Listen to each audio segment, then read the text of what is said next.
Today we have Clare Backhouse with us, who's a registered nutritional therapist. And Claire has worked with a whole range of different clients dealing with issues of digestion, energy, mood, and thyroid health. And she is a member of the Thyroid Collective. So today, Claire is going to tell us a little bit about herself, her work, and how she does things generally. So Claire, welcome. Oh, thank you so much. Thank you for having me. So Claire, could you just start with just saying what is your work about and how do you work, perhaps? Yeah, absolutely. So I've been trained as a nutritional therapist in the functional medicine approach. And the way that works is that we look at our clients as whole people. We look at their whole health, and instead of looking for a disease to treat with drugs, we are looking at all the systems of the body and working out what food or lifestyle or extra nutrient support they need to regain the health that they're looking for. Right. So just to dig down a little further in that, when you say functional approach, does that mean, let me try and put it into a practical thing. I come with you and I say I have issues with irritable bowel. Mm-hmm. How would your approach in terms of function and whole person approach, what does that look like in practice? Yeah, great question. I would be, first of all, asking you a lot of questions about your health history. So as well as finding out what symptoms you have from irritable bowel right now, I'd be wanting to know, whether you've had antibiotics in the past, what your stress levels have been like, what your family health history is like, and so on. And I would be wanting to think about root causes. So what happened before you got irritable bowel? What could be the weaknesses that allowed irritable bowel to take hold? So I'm always looking at which parts of the body need to be strengthened. So for example, if you had a great deal of antibiotics following operations and your microbiome, the bugs in your gut were suffering, that could be a cause of irritable bowel. And so we would want to have a look at your gut health in a bit more detail. Right. And in some cases, testing is useful to find out exactly what a person's issues really are. Mm-hmm. In other cases, symptoms are clear enough. But every person's reason for having something will be somewhat unique to them, if that makes sense. Yeah, so that sounds like quite involved process to start with in terms of finding out the background that you need. Yes, I always start with quite a long questionnaire. I ask my clients to fill in a questionnaire about their symptoms and health history before we meet. So it means that we can really hit the ground running and get to the core of what's been causing their issues quite quickly. Yeah. Right. And so Claire, how did you actually get into nutritional therapy? Quite a story. I was busy teaching at New York University in London. I was teaching history and I was enjoying it enough. But two things were happening. One, I was becoming increasingly tired and unwell, and I had digestive issues. And the other was I had a very sick parent. And the sick parent made me really question, what is it that I'm going to leave behind me? It made me think about very serious topics and where is my life going to go myself, and what am I going to leave behind me? And the illness forced me eventually to stop work altogether. so I had a time of enforced reflection. Right. And I realized that much as I consider history fascinating and important, and it's vital that we teach it well, I realized that actually what I cared much more about was that the health of my students, much more than their history essays. Right. And then I was at the same time experiencing gradual return to health myself as I worked with a nutritionist. And I just discovered this, that I was getting better, and in ways that I'd never heard about before. I had never come across the functional approach, really. And it just fascinated me. And I thought, in that period of illness, as I recovered, I began to realize that what I wanted to do was to retrain and to work in nutrition myself. So it was quite a journey, involving my own health. Yeah. Right. So it sounded, so it's mixed in the sense of there's a physical journey back to health, but it's also sounds like something of a spiritual awakening in the process. Yes, I think that's fair to say. And funnily enough, I'd had conversations, throughout my life about, what is your passion? What are you really passionate about? And for me, I could say, I'm passionate about my faith, or I'm passionate about people in my life, but I'd never really found a passion about anything that I did work-wise. It had always been interest, but not passion. Right. But when nutrition came along, I discovered that I realized I must be passionate about it, because I didn't mind talking about it at all times. And at the same time, it was a realization of how healing, in this broadest sense, seems to be baked into the world we live in all sorts of ways. And sometimes, and at the time that I was ill, I came across a lot of people who followed Jesus, who were talking about supernatural healing. And I also came across lots of people who were using holistic means, very simple food-based, lifestyle-based work to bring people back to healing, back to good health. And I suppose that was like an awareness that, yes, perhaps there's more healing on offer in our world than I realized. Right. Yeah. So you made a connection there between a Christian perspective or the person of Christ and the physical healing, and some connection was made there. Could you just clarify what that was for you? Yeah. Yes. So for me, I had always believed, as a follower of Jesus, that Jesus could heal.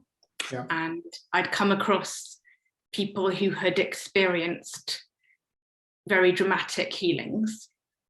I think the first one I ever heard about was a man whose brain tumor just disappeared with no notice. It just, with a huge brain tumor, and then it suddenly disappeared for apparently no reason other than prayer. And so things like that had interested me, but it hadn't occurred to me until the time that I became interested in nutrition, that actually perhaps that kind of sudden supernatural healing is more normal in life than that God is more willing to do it more frequently than I had expected, more of a part of everyday life than I thought. And I suppose in myself, I see healing it comes in so many ways, but broadly, I envisage it as when it's a gift of God and God has done it, a human being can't replicate it reliably. Right. It's something that, whereas with nutrition, I might see several different clients with IBS, and although I might work with them differently, I might see a very expected pattern of gradual recovery.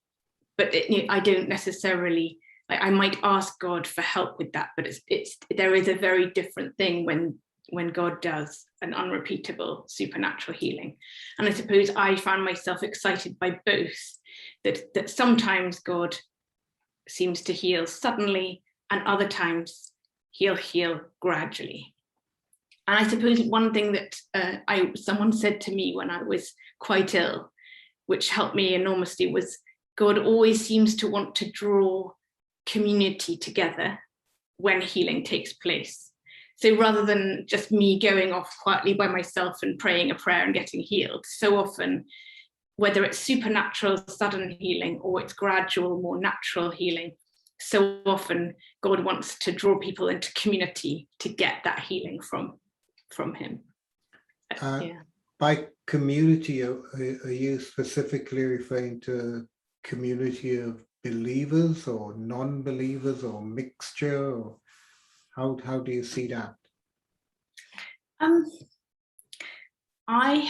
Speaking from my own experience, I've only seen supernatural healing with Christ followers. I've only seen healing that's a gift of God in Christ. In terms of other types of healing, I mean, it's there everywhere, isn't it? Whether you go the allopathic mainstream medicine route or whether you're working with nutritionists, there's always that sense of community, or should ideally be a sense of community, of people drawing alongside you. And I suppose ideally there will always be other friends and family and people also drawing alongside you and encouraging you on that journey. And so I suppose the importance of human support is not to be minimized at all. Yeah. And would you think you would classify yourself as a healer? Ooh. Instinctively, no. Because I feel that there's something kind of, in my mind, I imagine that a healer to be quite separate, a sort of separate sort of person, being quite exalted, if that makes sense. So I suppose I would say, I just see myself as a straightforward nutritionist, walking with Jesus in community with others. Okay, that's how I see myself. That's a good way of putting it. Sorry, I may have put you on the spot there with that question, because okay. In my mind, a healer is somebody who I might use that exact same sentence that you've just described, walking alongside somebody with some knowledge or ability to help the process, and also being a believer in Christ. So to me, whether you would want to put the spiritual aspect or the belief in God or supernatural being into that, the healing process is through or with a healer who either brings the knowledge or the support or both. Right. So I guess that's my take on it, which doesn't have to be yours. Yeah, I certainly have experienced that recipients of healing, as in people getting healed, I've seen that across the board, and I think it's absolutely not exclusive in any case. So I've never seen anyone, for example, lay their hands on somebody else and see healing except in Jesus' name. But I've seen many people who aren't themselves believers receive healing in Jesus' name. Yeah. And yes, of course, all my clients come from all sorts of backgrounds, and I don't overtly bring my faith into my work unless a client would like that. It's very much focused on the food and the lifestyle and the practical things. Yeah. So just on that topic of lifestyle, I mean, for me, most people say, well, okay, if you don't want to call yourself a healer, and your title, so to speak, is a nutritionist or a nutritional therapist. Now, how does that fit into what you do with people in terms of their lifestyle?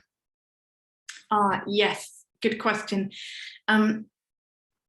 I find myself quite often talking to people about how they get up in the morning, or the kinds of movement they do, or the way they breathe, which sounds completely not nutrition, but those things all affect how nutrition works in our bodies. So I guess I'm coming from the starting point of nutrition. And in exactly the same way that, for example, a zinc deficiency can have mental health implications, in the same way, if I'm breathing too shallowly when I eat, then I'm less likely to break down my nutrients successfully. I'm less likely to absorb those nutrients and benefit from them. I'm maybe more likely to have an unhappy gut, or indigestion generally, all sorts of things. So for me, lifestyle work will always connect with how well you benefit from the food that you have, but at the same time, it links into a whole person view of what being well looks like. So yeah, you would be telling me you need to slow down, stop eating while walking, or something along those lines, I guess. I might be, yes. I might be. Well, yes, I've been guilty of thinking, oh, I'm in a rush, I'm gonna grab something out of I wouldn't go as far as a McDonald's, because I don't do McDonald's, but it might be something equally as not good, shall I say. Right. But even the mere act of walking and eating, or even thinking about, oh, my next meeting, or this I need to do, etc. I guess you would be saying to me, from a lifestyle perspective, there's a connection between that behavior and the act of eating something that is either nutritional or not nutritionally good. Yeah, I would be ideally, I love to have my clients really sit down and enjoy their food when they eat it. And it's ridiculous that actually just chewing your food up properly is just massively important to make sure that your stomach acid levels are suitably high, so as to break down your protein and help you absorb your iron and your B12. And it's just these small things that seem too simple to be worthwhile are actually so important, and they're such game changers for people. And I suppose in part we're regaining the wisdom of perhaps our ancestors, who might have been more likely to sit down and just enjoy a meal with other people, or quietly eat without distraction and stress. Yeah, I think we're regaining the importance of all sorts of things that we downplayed, perhaps, in the last century, like sleep. Yeah. So just let me run that by me again. So are you saying to me that the way that I eat would affect the pH in my stomach, which affects the amount of nutrition I get from my food? Yes. And in fact, sometimes when people suffer from acid reflux, it can sometimes be helped by better and slower chewing, because that chewing will trigger better levels of stomach acid. The better levels of stomach acid mean that you not only absorb those nutrients and that I was talking about, but they also trigger good levels of enzymes in your small intestine. And so you need good levels of stomach acid to make sure that your food doesn't hang around in your stomach for too long. That good level of stomach acid is needed to sort of open the gate for the stomach to let out that food into the small intestine in a timely way. But the sad thing is that if you don't have sufficient levels of stomach acid, And for other nutritionists listening, this is very much nutrition 101, but it's such a game changer. If you don't have sufficient levels of stomach acid, you can actually give yourself reflux, which feels paradoxical because the acid is too low, it's insufficient. And that's because the food is sitting around, not moving on as it should, and it's just sitting around creating pressure on your lower esophageal sphincter. So wow. Yes, it's all important, it's all connected. Wow. And it's lovely that there are so many things that one can do that don't cost money to make a big change. It's lovely. And I think that that's a key part of it, because in today's society, somebody's always in terms of whether it's big pharma or supplement companies or whoever it is saying, right, we can make you better, but you need to have more of X, which we're quite happy to sell you. But something that sounds like natural wisdom doesn't form part of that offering either. It's hard to monetize. Yeah. It is hard to monetize the idea of, okay, well, this thing about chewing for longer would decrease the amount of acid reflux that I might get. Potentially. Depending on the cause for you, absolutely, yeah. Yeah, that's really interesting. And I think that for myself, and I'm sure other people who are listening would say, well, I've never heard that one before. I think, wow, you mean it could be as simple as that? I mean, I know you're saying it's not necessarily as simple as that for everybody, but it makes sense that one can do something that helps in a natural way. Yeah, and it's also, again, it's almost a return to habits that might have been instinctive before we considered it normal to eat when we were running around. But that simple practice of perhaps saying grace before you eat, or slowing down and talking while you eat, smelling the food, it's called the cephalic phase of digestion, the sort of the head area. It's where digestion starts. And so, that chewing mechanism sends messages to your stomach to produce sufficient stomach acid. And wow. Okay. Now, I know, so before we'd started recording this, we were talking a while back about the links between nutrition and nature and perhaps even farming practice, which I believe you do have an interest in. Yes. Can you just enlighten me again on what that was? Yeah, sure. I suppose I'm interested, although I am absolutely not a farmer and I have so much to learn about farming. I am concerned about farming practices and how they affect our bodies. I suppose one well-known issue is how much crops are sprayed, particularly with things like glyphosate, which is a herbicide.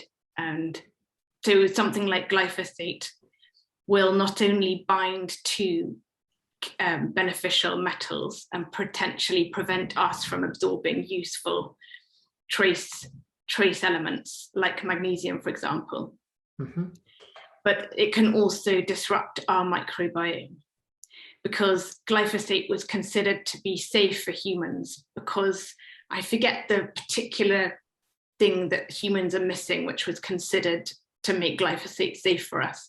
But of course, at that time, people didn't really think about the microbiome, and they didn't think that possibly, even though humans themselves might not obviously suffer as humans from glyphosate, that perhaps the microbiome, the bacteria in our gut, might actually suffer from the activity of glyphosate. So I'm concerned for things like the lining of our guts, which is so important for absorbing nutrients and breaking down food, that our gut lining can suffer from intake of glyphosate. And I think from what I gather, the use of glyphosate has increased dramatically in the last few decades. And it's used more and more as a desiccant for crops, as well as to get rid of unwanted plants. So it's one of those things that is actually, we've all got it in our systems through water, but so anyway, organic farming, for that reason, organic farming, avoiding the use of chemicals like glyphosate, is so important to my mind, not just for ecology, not just for our waterways, crucial, and those are just as crucial, but they are also important for our individual bodies. And I would love to see organic food become more and more affordable. Yes. For that reason, among other reasons. And just to pick up on that point, are you saying to me that this is in the water that we're drinking as well, so that it's kind of like normal, so that I turn on my tap and I'm drinking this stuff unknowingly? Is that what you're saying? I don't know what the levels are like in tap water around the country. That I wouldn't be able to comment on. Sure. But I'm thinking more about, I think rainwater has been found even to contain it. I might be wrong there, but that's what I remember from my reading. Okay. And just all sorts of waterways contaminated, but also just eating, for me, eating a tomato or eating some salad, I'm ingesting that glyphosate, even though it's officially meant to be just a farming tool. That glyphosate is entering my system and affecting my digestion, my microbiome. Sure. So is this something you would be saying to clients that come along as well, that one of the better habits you can have is to get as much organic produce in you as you possibly can?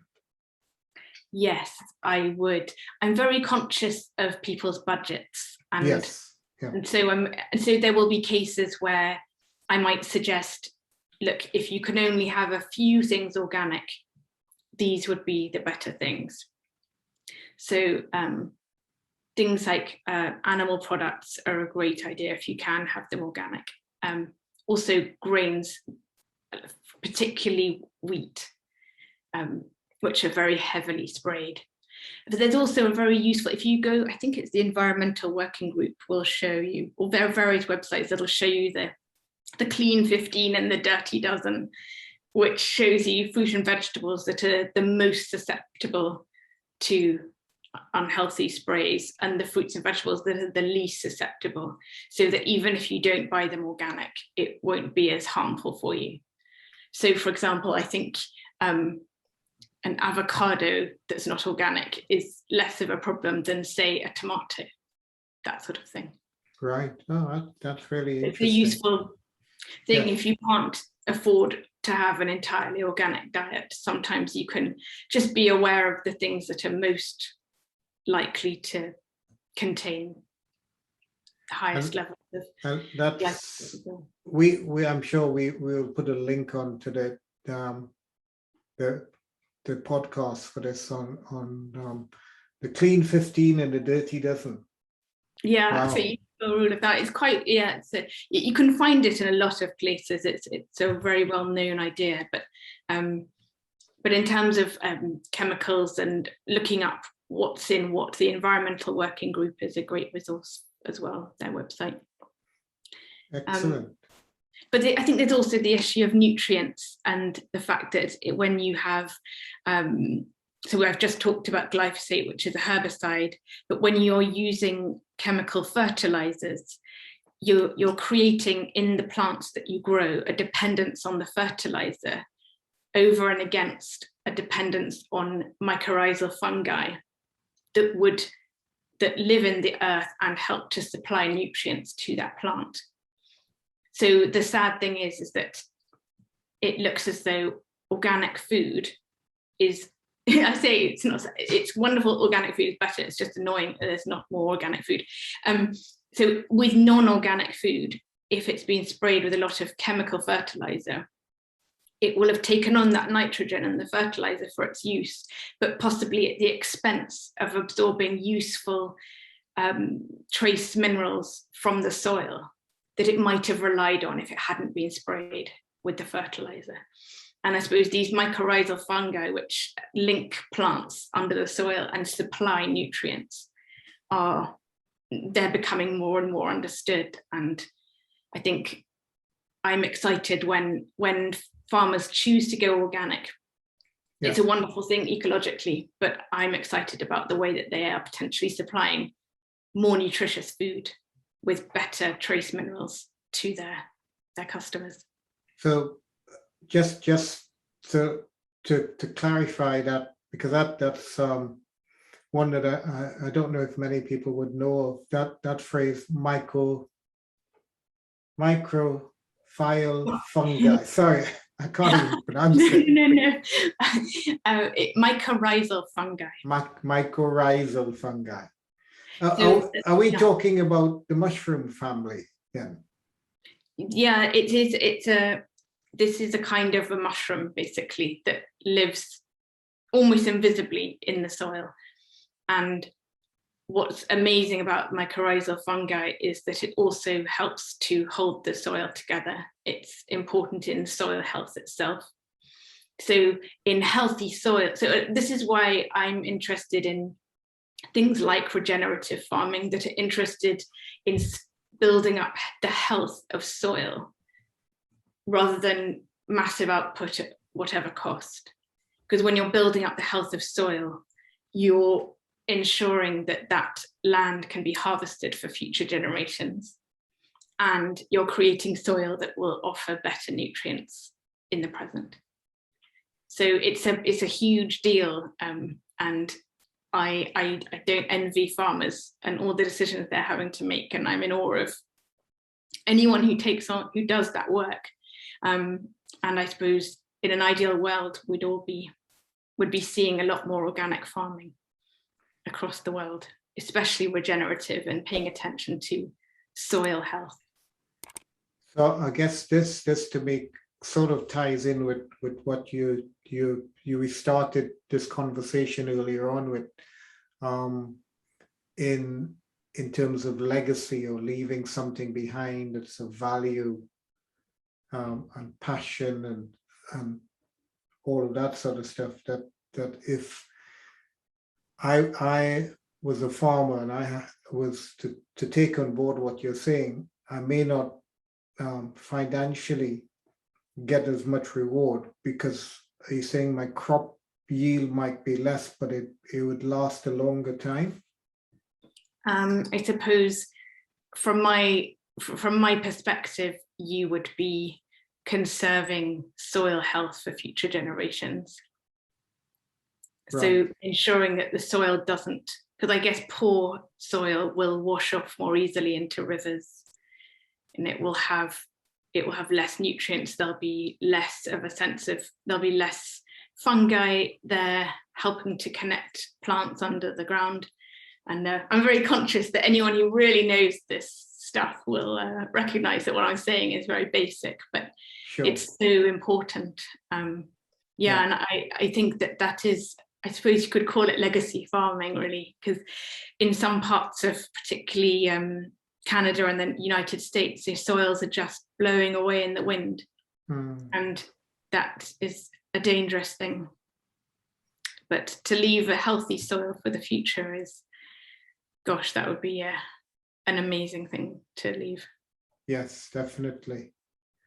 But just to come back in your role as a nutritional therapist, you're saying that the idea, the concept of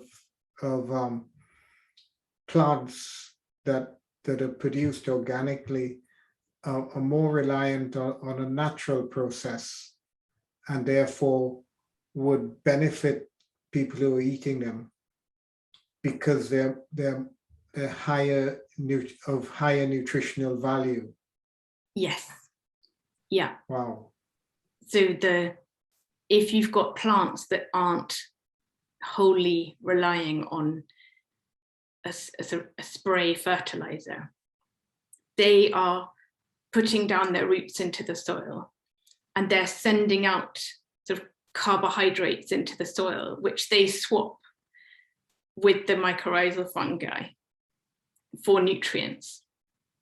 So there's a sort of symbiotic relationship between the plants and the fungi. The fungi take on, so the plant is creating these carbohydrates from the light and the water, and the plant's roots will sort of swap some of that carbohydrate with the mycorrhizal fungi, and the mycorrhizal fungi will provide the nutrients that the plant wants.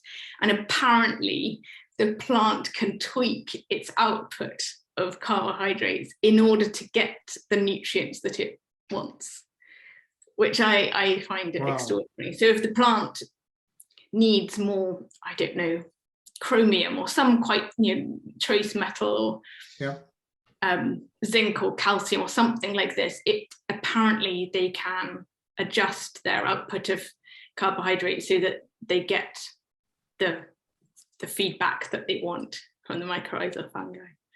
Wow. And I guess it's interesting that just from a purely sort of layman's perspective, an organic tomato tastes 1,000,000 times better than a non-organic. That's true, yes. And it's full of flavor, and I think that's got to be part of it. Wow. Well, from this layman can agree with you on that one as well. Yeah. I'm aware that we've gone way down into nature and organics. I just wanted to bring us back a little bit to the work that you do with clients, because I guess the clients come to you looking for some sort of nutritional support and guidance and help. Yes. Do you see any, rephrase it, in terms of helping people make some changes, because a lot of what you're saying would suggest that if somebody came to you, they would have to be making a change in either their lifestyle, their lifestyle habits, or their eating habits. How important do you think the role that you have in facilitating that change? Yes. Yeah, that's a good point. The person will want to see change, but the question is always, how much change are they willing to make themselves to see that change in their overall lives? Yeah, and that's such a key point. I find, one of the reasons I love what I do is that it's an art form as well as having to read science. I have to sort of think intuitively, and I think there'll be some people who come to me raring to go, and they'll say, I want the works right now, and I want to do it all. Tell me everything, and I want to do it all from this moment forward. And that's one way of working. Some people really flourish in that approach, and other people are more cautious, and for many good reasons, or perhaps it's just the style they work with best, and they need just one or two key things that feel very doable, and then to work up gradually from there. Right. And I think I love the fact that my job is just never boring. That's one of the reasons it's never boring, because people are so different. I could have 10 clients with, I don't know, low mood and low energy, but each of them will be going about their changes in completely different ways, depending on their lifestyle, their family, what their job is like, what their actual lives look like, and also their temperament. And so the key is, I think, to work out what somebody feels is doable. And I think also, I find that people, if they know why they're doing something, that's the big buy-in. If they can say to themselves, okay, I will give up X, or I will take on Y, but I know why I'm doing it, I get how it works, then they're always much more sort of motivated. And so I try to help make sure that I don't swamp people with stuff, only the people that want to be swamped. But yeah, so I try to make sure that people come away thinking, okay, I know what we're going to do and why we're going to do it, and I can see how I would do it. And that's what another thing that I love about what I do is that whereas when I was an academic and I was very much sort of hoping that my ideas would eventually filter down, what I love is that I'm taking from recent science and making it ultra practical and breaking it down to, okay, what are you going to eat for breakfast this morning? And that's really fun. So breaking down big ideas into very small, very practical things, because it's no good saying to someone, have a better breakfast in the morning. It's much better to say something, to decide together, hey, what would be a really doable, healthy, filling breakfast that you would enjoy eating? That's a whole different conversation. So I think joy and enjoyment and the individual, and one of the things I love to do is to work with people's strengths. So I really make quite a lot of effort not to see people as a sort of catalogue of problems that need solving, because I don't think that's who they are. I think that they are glorious human beings dealing with some issues. And so I try to start with what they love and what works for them. Yeah. So on the whole, it works pretty well. I won't say that, no one's ever said to me they couldn't do something, but it's fun. It's a fun collaboration. It always feels quite collaborative. Yeah. Well, that's really good, Claire.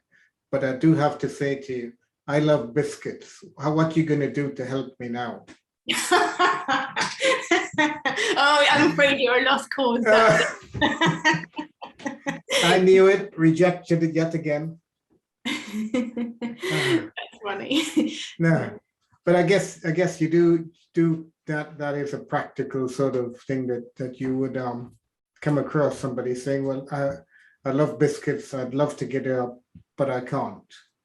Yeah, no, you're absolutely right. That is, for sure, that is a thing. And I think there are certain things, sometimes it all depends on the person. Sometimes someone is willing, they know that the biscuits are the problem and they are more than willing to make the effort to give up the biscuits. Other people, biscuits are the least of their worries. And actually, I won't jump in and say, ditch your biscuits. I'll be like, well, let's focus on these more important issues first. Leave the biscuits until we're ready and feel able to deal with them. It's a question of timing, I suppose. And then there'll be other people, and I've absolutely experienced this myself, that actually maybe the biscuits were an emotional crutch for something else. And it's really not about the biscuits. And maybe there's a bit of, I don't know, perhaps some counselling or something, there may be something else that's missing that needs to happen. And one of the things that often is missing when people crave something and they really don't want to give it up, sometimes it's an emotional thing that I would refer someone elsewhere. And sometimes it can just be a lack of protein. It can be a nutritional deficit that actually you squeeze out the problem food with other great food. Right. So it all depends on the person. Yeah, those are just some of the ways I might tackle the biscuit. that sounds, I have to say, that sounds really sneaky. Oh, you think it's sneaky? That's like, yeah, we're going to make you give up the biscuits, but I'm not going to tell you to give up the biscuits. I'm just going to say, fill your plate with other good stuff and the biscuits will disappear. That's what it sounds like to me. Well, I try to be kind of open about these things. Yeah, but I am joking, but yeah, it is sometimes best not to approach things head on, but from a slightly more consensual sort of approach. Yes, and I've actually learned that in the last perhaps year or so, that not everything has to be dealt with immediately. Sometimes if you really want to work on something, that's quite challenging, you need to give yourself time to do it gently or schedule it carefully. You don't have to jump in at the most obvious point. That's something I've been discovering. Yeah. Wow. Claire, I have to say it's been really interesting speaking with you, because I do confess I've never spoken to somebody who is a nutritional therapist before, and my eyes have been opened in terms of what you do and how you do it. So it's a lot broader in terms of lifestyle than I would imagine that somebody would be talking about. So it's been a real pleasure. Well, thank you so much for having me. It's been lovely to talk to you. And for anybody who's interested in knowing more about what you do, can you just tell us where you can be found? Sure, yes. So my company is called Transformation Nutrition. So you can Google Transformation Nutrition and Clare Backhouse. I hope you'll find me. And I'm on Instagram with the tag Transformation Nutrition UK. Yeah, I'd love to be in touch. And it's easy to go to the contact page and email me. I'm always open for random chats. Fantastic. Okay, well, Claire, it's been great. And we will no doubt be seeing you again sometime soon. Take care. Oh, that would be lovely. Thank you. All Goodbye. right. Bye.